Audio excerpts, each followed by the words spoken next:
Most people's mental model of the American robin was built in childhood and never updated.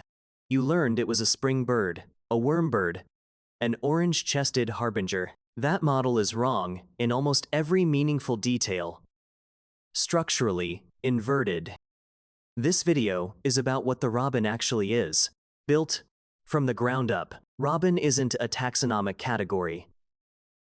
It is just a case of colonial homesickness.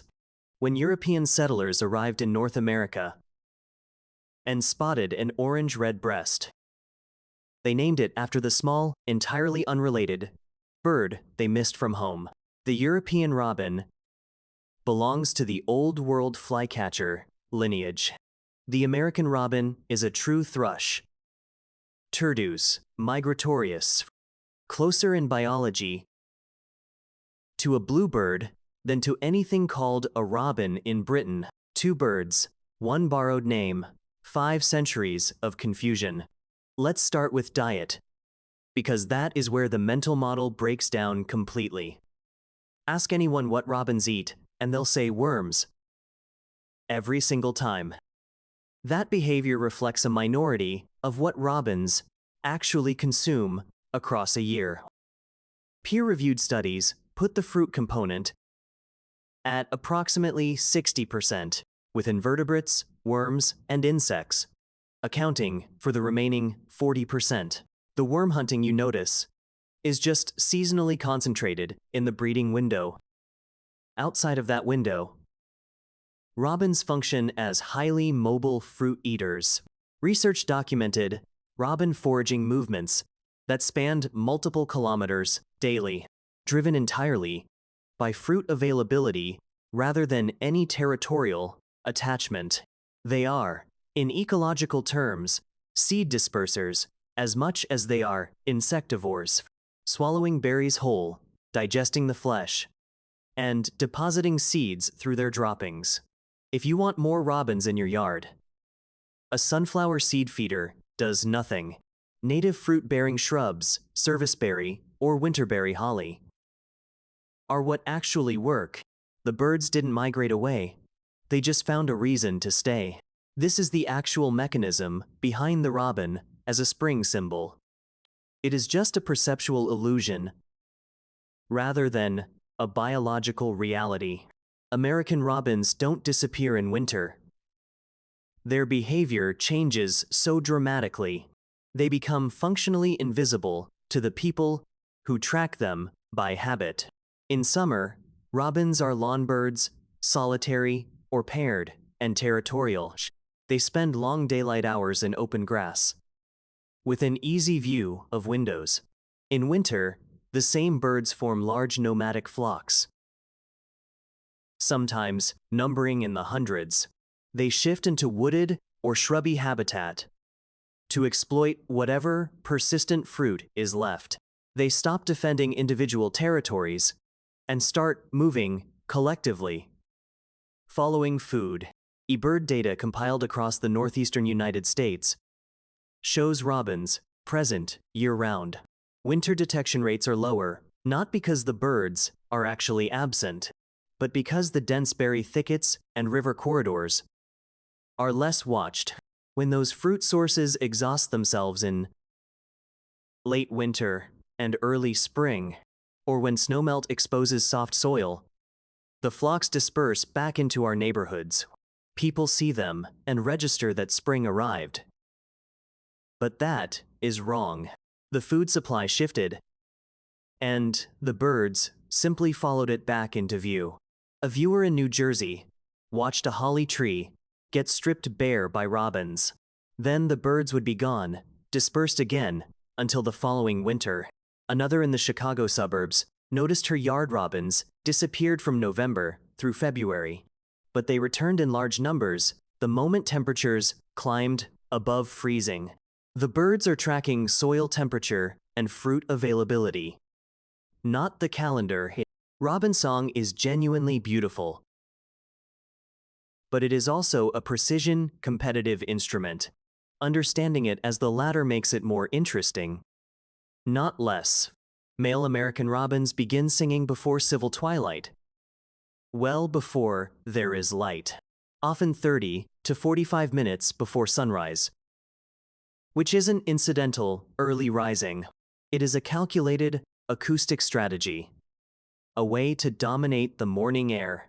Studies of dawn chorus timing found that species with larger eyes start earlier because they can process the minimal light available before their competitors can.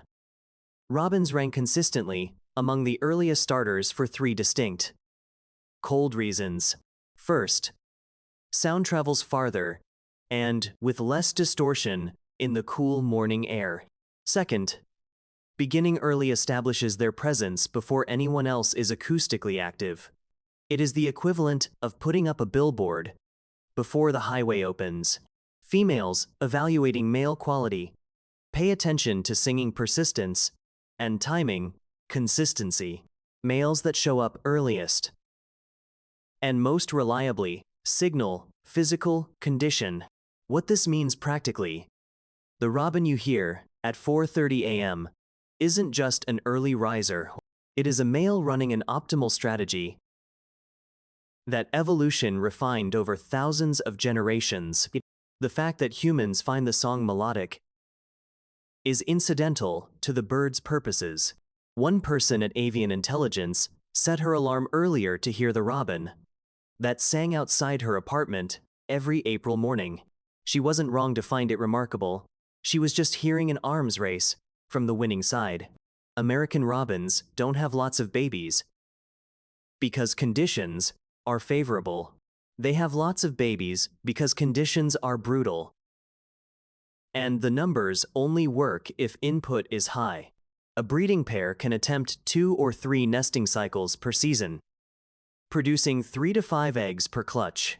The theoretical maximum output for a single pair is somewhere between 12 and 15 fledglings.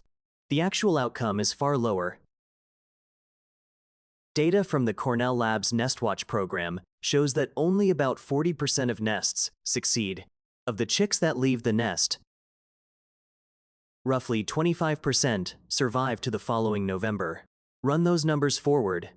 A pair that produces 15 offspring might realistically see 3 or 4 survive their first autumn. The high reproductive rate isn't abundance.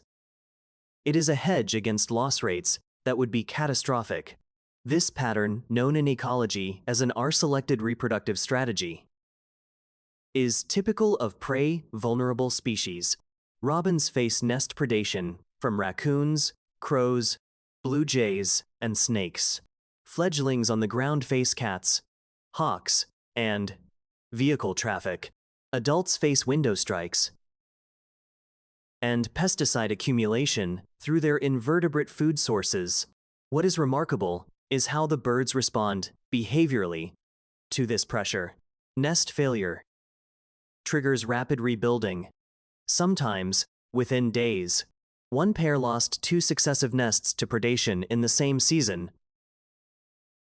relocated, and successfully raised 3 chicks on the 3rd attempt. The female built each nest from scratch. The persistence isn't sentimental. It is arithmetic.